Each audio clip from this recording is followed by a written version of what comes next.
Hello there. We're back again. This is a little like sharpening stone holder that I made out of walnut.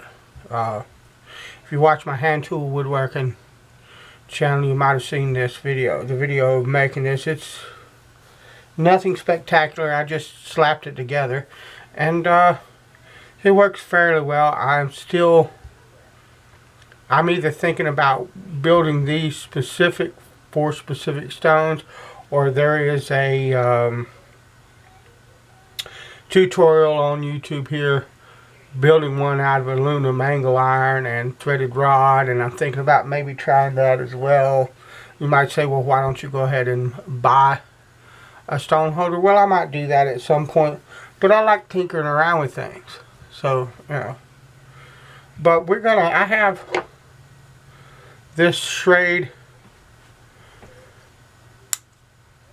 old timer Bruin. I did a short review of this knife, a video or a few back. When it came to it's what it is. It's a decent knife for the type of knife that it is. But it doesn't have a decent edge on it. It won't cut hair. It probably wouldn't cut hot butter right now. So we're gonna put an edge on this, and I could probably start with a soft Arkansas, but I'm actually gonna start with my fine India stone.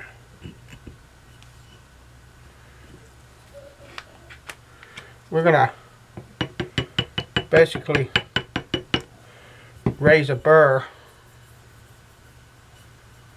with this stone, and then we'll move to finer and finer stones to polish out the edge.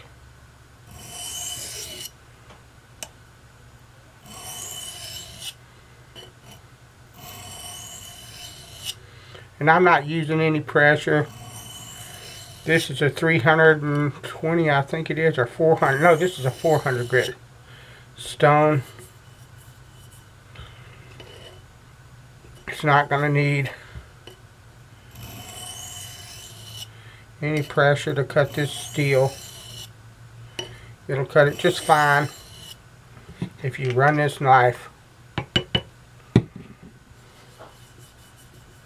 across the stone.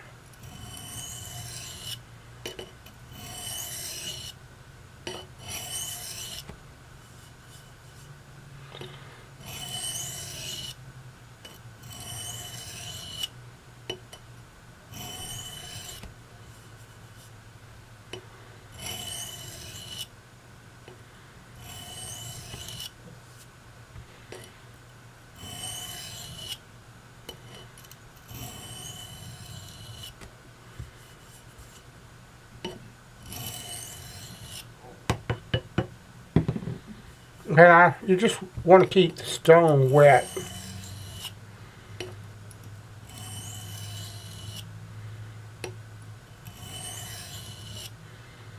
And you're just maintaining that edge. When I lay this knife on the stone, I can feel that edge lock in the bevel of this knife. Now, if I wanted to, I could put my own bevel angle on this, and I would encourage you to, as you get, and I'm just checking for a burr, I would encourage you, as you get more used to honing and sharpening, that you might want to experiment with different bevel angles. Sometimes, like I have a I forget the model number, but it's an old Schrade fixed blade knife, old timer. And if I were to use that knife for anything, it would be,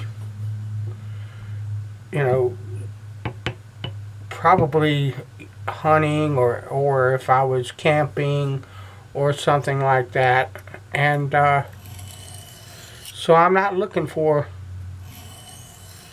as fine of an edge, or not as fine of an edge, as fine as fine of a bevel, as thin of a bevel. I put a fatter bevel on that knife because I expect that knife to do a lot of different things, and I want it to hold its edge a bit longer. And so the fatter the edge, as opposed to the more the knife might tend to retain it. You just have to understand that, you know, you're not going to get as fine of a cut or as fine of a feel on an edge like that as you would on, say a more typical 22 degree edge, 25 degrees, something like that. You're just not. It's going to feel different.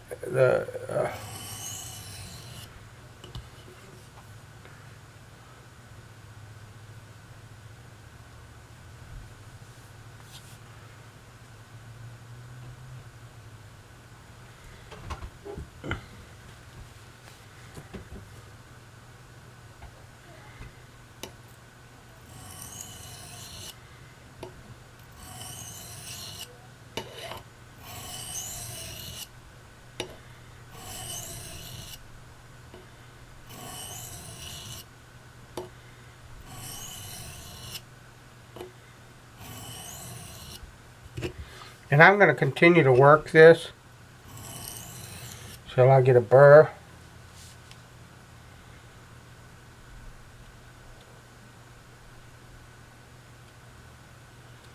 And you can test for a burr by doing that. I tend to use my thumbnail because it will grab even the tiniest of burrs along that edge, and I like that because I want that burr, but I want it as small as I can get it. And I think that the edge of that thumbnail, catching it, is the quickest way to catch the burr when it's at its finest. So that's what I do. Other people would say they can feel that burr no matter what. That's fine if you can do that. No issues. But I'm going to put a burr on this, raise a burr up here, and then I'll flip it over and get a burr on the other side, and then we'll be back. Alright, we're back. We have a burr. We achieved a burr all along this side, then we flipped the knife over and we achieved a burr on the other side. I had to move to the coarse side of my India because there was even less of an edge on this blade than I thought there was. Now I could flip over. Let me, once again, this is how you clean an oil stone.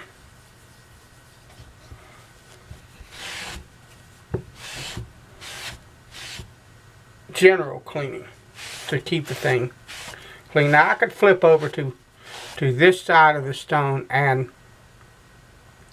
begin removing the burr and maybe begin refinement, but I really don't need to. I can go from this stone to a soft Arkansas without any issues at all. It will work just fine. And so that's what we're going to do. I'm going to go to this soft Arkansas, and I'm going to use alternating strokes, light alternating strokes, to remove that burr, and then move on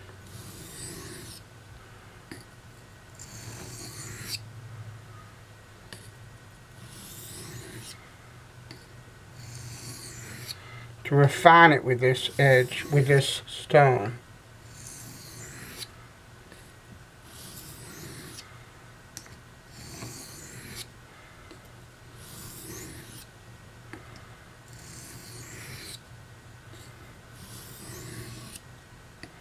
And once again, when you reach this curve, lift your hand up. Don't kind of torque the blade. Just lift up your hand.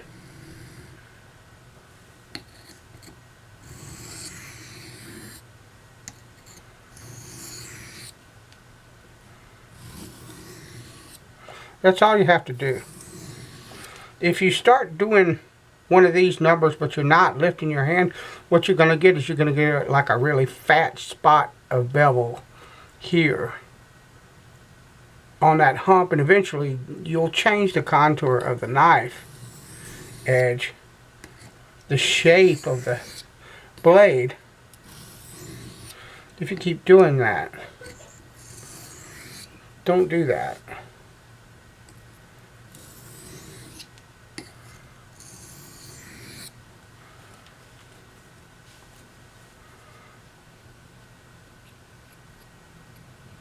There's still a burr on this side.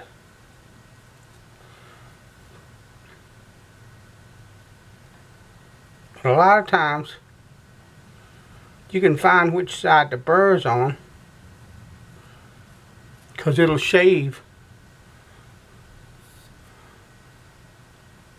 on the side that the burr's on, and it won't shave on the side where the burr isn't. And if it shaves on one side of the blade and not the other, you still got a burr.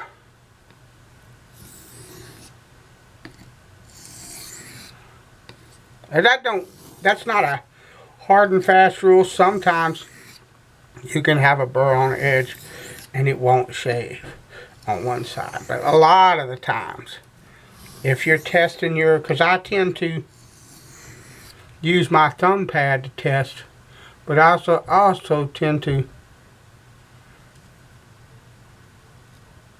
cut hair. You see, it's cutting on this side of the blade. That's because there's a burr on it, but there's not on the other side, which means I still have burr. Even if I can't feel it, okay? I can run my hands. If I probably wipe off the blade, that'd be better.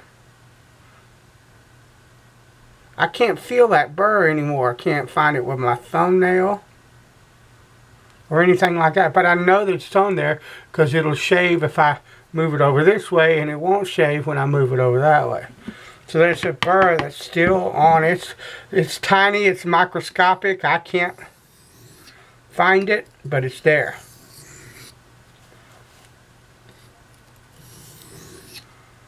So I'm going to just keep using light strokes.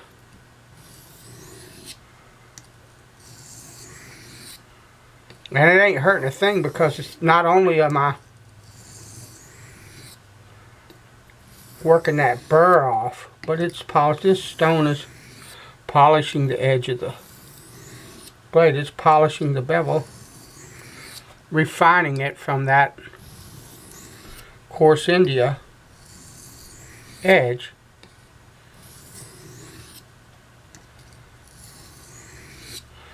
Which is what I want.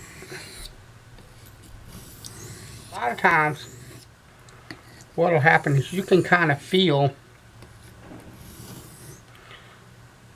look here, I don't know if you'll be able to see it, but you see right there, that's a piece of the burr that was on this blade, just laying. I don't know if I can find it. I can't find it on my finger, but yeah, you see that it's gone off the blade. That was a piece of that burr that pulled up.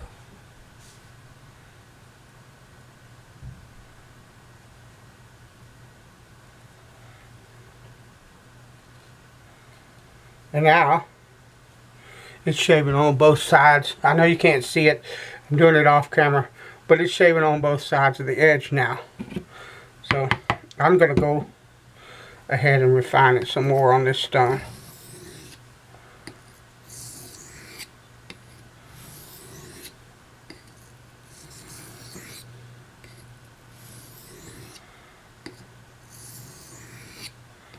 Alright. The bevel's nice and shiny.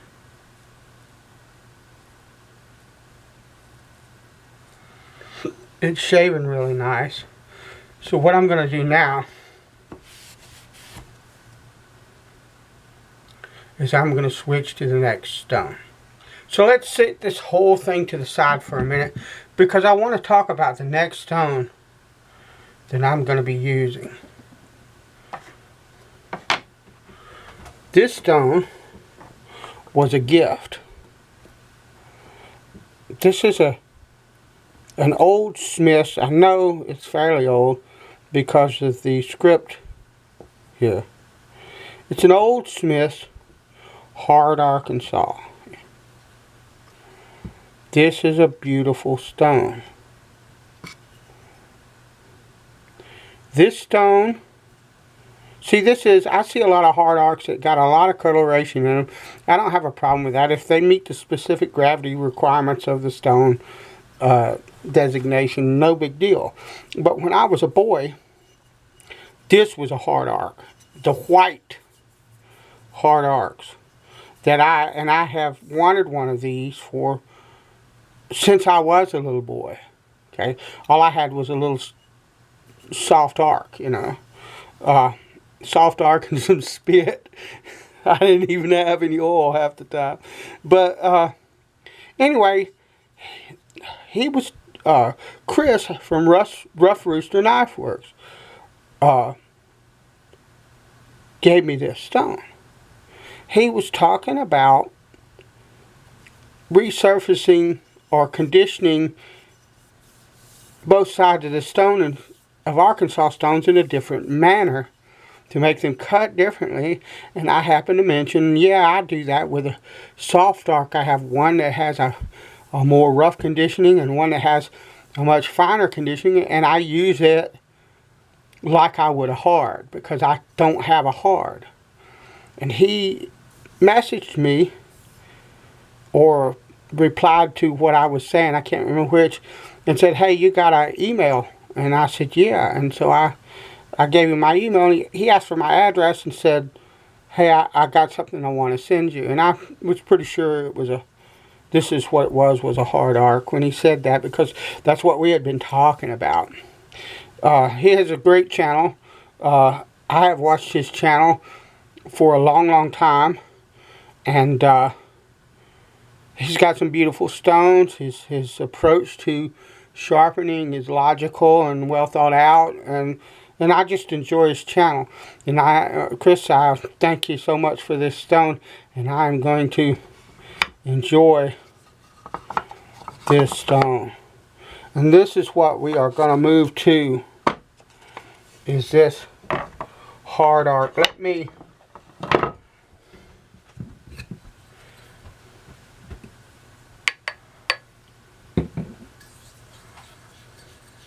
I know it don't look like there's any dirt or metal filings or anything in this stone.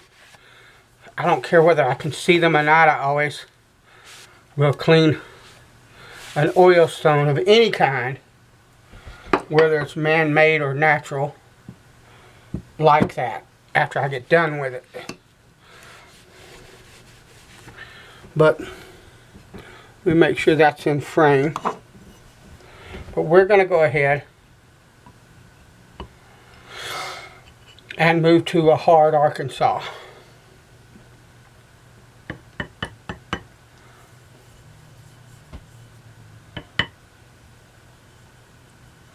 Gorgeous stone.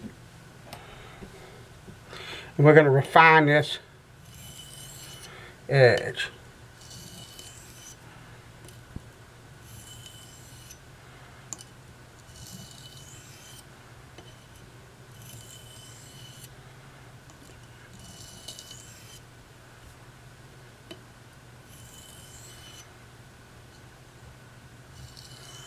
Lovely.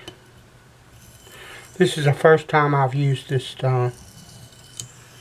I've got some kind of little grit or something happening. I can hear it. I don't know what that's about or where it came from, but we're going to get rid of that. I'm going to clean the blade off. We're going to try that again.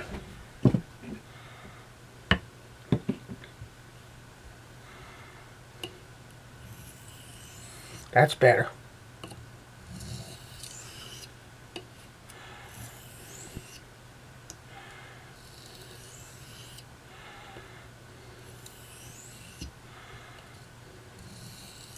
That's another thing you should do.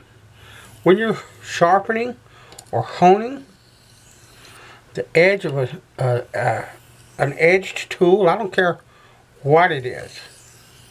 Knife, straight razor, chisel, plane blade, hatchet, axe. Give a crap what it is.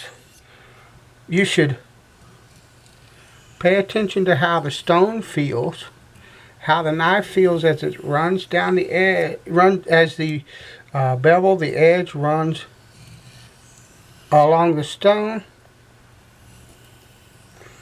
And you should listen as well. The thing of it is when we talk about sharpening, now maybe somebody else can, I don't know, but I know I can't. When we're talking about sharpening something, there's a lot of stuff that I can explain to where that you'll be able to understand it. There's a lot of this that is feel, and sometimes intuition.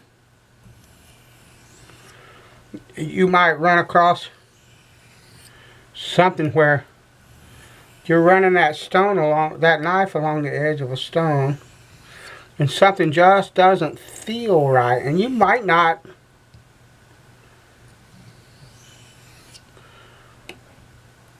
be able to pinpoint what it is at first, but you need to, when that happens, you need to pay attention,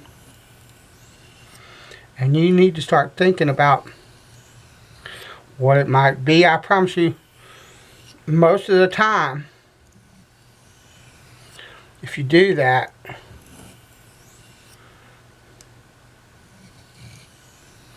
you'll figure out what the deal is. And it's the right thing to do. It's beneficial that you do that.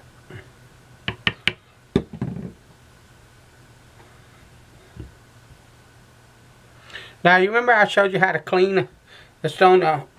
When I am sharpening this stone, you might not be able to see it on video, but I can see little bits of swarf in the stone.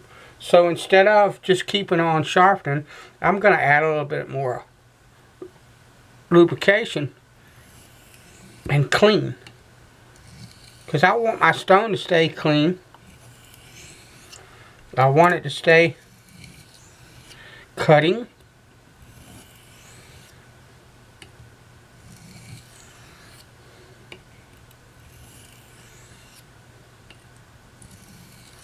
The way that I want it to. And we're going to get into that in a video as well, on what I do to maintain my oil stones and their cutting ability and all of that.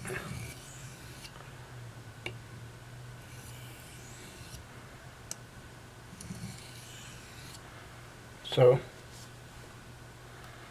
that's beautiful.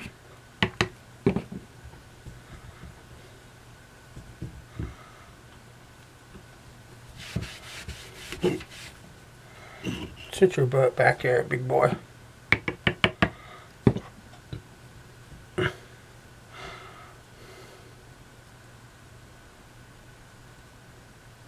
And lovely. I'm going to go just a few more passes. But it's polishing the edge of this blade out very, very nicely. And the thing of it is, you don't really always have to go to like a translucent or a black. A lot of times you don't even have to go to a hard. Some of my best edges have just been coming off of a soft Arkansas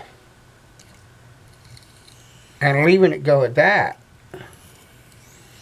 Depends on what you want, what kind of refinement you want. But this stone is refining this edge very nicely, coming off that soft Arkansas.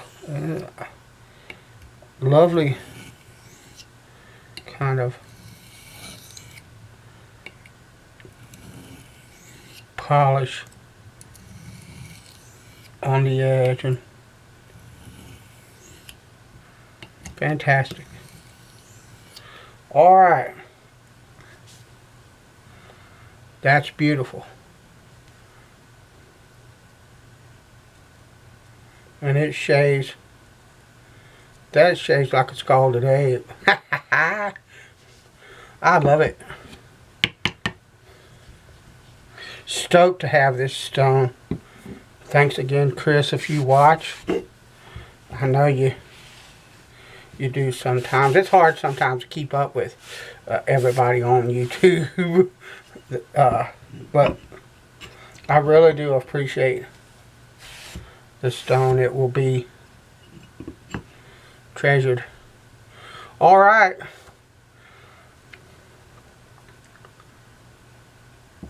That's the video. Thanks for watching. Bless you, and I'll talk to you later.